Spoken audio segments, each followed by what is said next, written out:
first of all thank the Elks for hosting us. Let's give them a round of applause.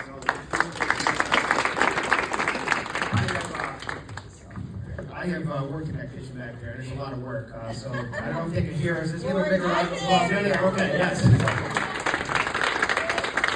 Thanks, and thanks to all your teachers and the staff at the schools for arranging this. And they do a lot of events throughout the year. So students, let's give them a round of applause. I don't know if any of you are members of my student cabinet. If you are, raise your hand. No? You? So I do have a student cabinet. We do have participants from your school district, both the school districts. So if you are interested, just see your teachers, and we're going to be having a hearing with the students and some other things up at the Capitol. So we'd love to get you involved. I did not bring any applications today, but I think the school has them. Yes.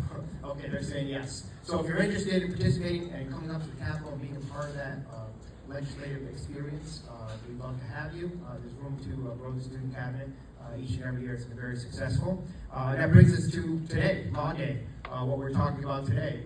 So it's great that the Elks brings us together here, that the school district participates in this to learn about the legislative process. And I do have some brochures that you can look at later on at your leisure. I also have Make Your Vote Count. So I don't know if some of you are of age, you can register to vote. That's part of the process.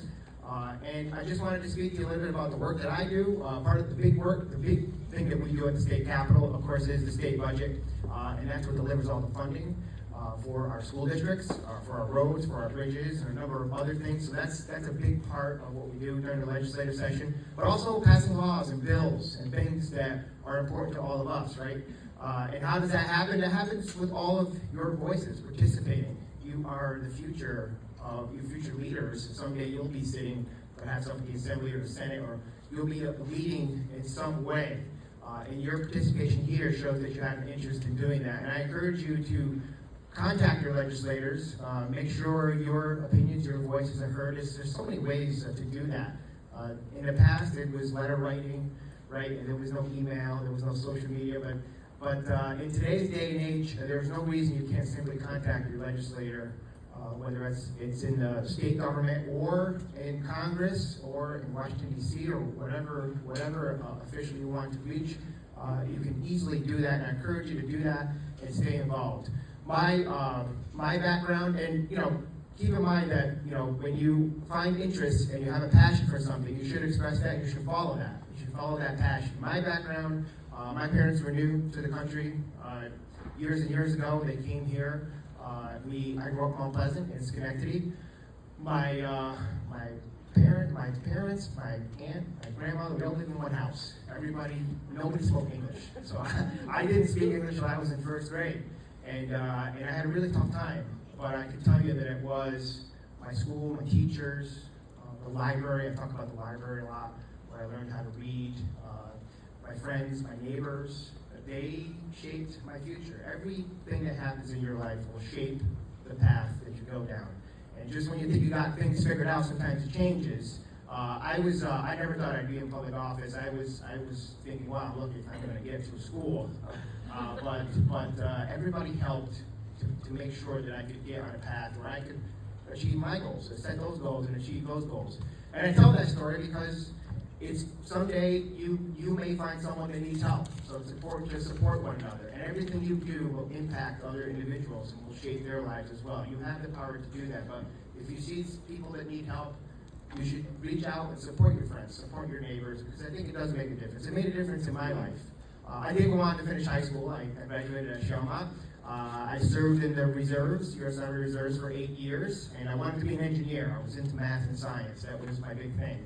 And I finally got my engineering license, and I did that for about 15 years, and I thought that was it. This is great. I'm going to have a great career, but my son was born. My son was born with disability. He was born with autism, and it changed my life. And I decided to leave that 15-year career to go into public policy, and it led me here to the State Assembly.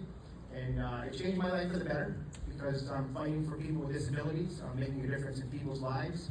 We've passed some meaningful legislation to support people with disabilities, to make our society more inclusive, more welcoming, special education, early diagnosis of autism, advancements in the medical field that we support, insurance. At one time, insurance didn't cover any of these things, and now they do. So we've been able to make a big difference. So that's my passion.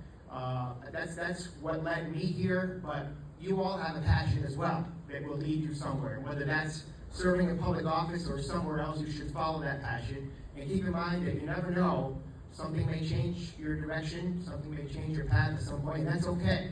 That's okay, that can happen, but the important thing is follow your dreams and get involved, stay active, come visit the Capitol if you can. I know some classes have come up to visit the Capitol. They ask a lot of good questions, and we've been able to engage in some good dialogue. And a lot of kids do go on to come back, to visit, to email. They keep in touch with me, and they have different career paths. Some students have interned for me, and they got a great experience. That's open to all of you as well. So the important thing is stay involved, learn about the process, learn about legislative process, how you can make change, how you can advocate for what your passion is, and how you can make a difference. So with that, I just want to thank all of you again. Again, my contact is on these brochures, so you can take a look at the legislative process. It kind of spells it out very nicely in graphic form here. Also, take the time to register to vote. If you haven't, it's important that your voice is heard. If you don't vote, you can't make change. That's your voice. And advocate. Advocate for what you want. You want to see in your community. Advocate for what the things that are important to you. So thank you for a few minutes here to speak to all of you. I hope to see you in our community soon. Thank you and God bless.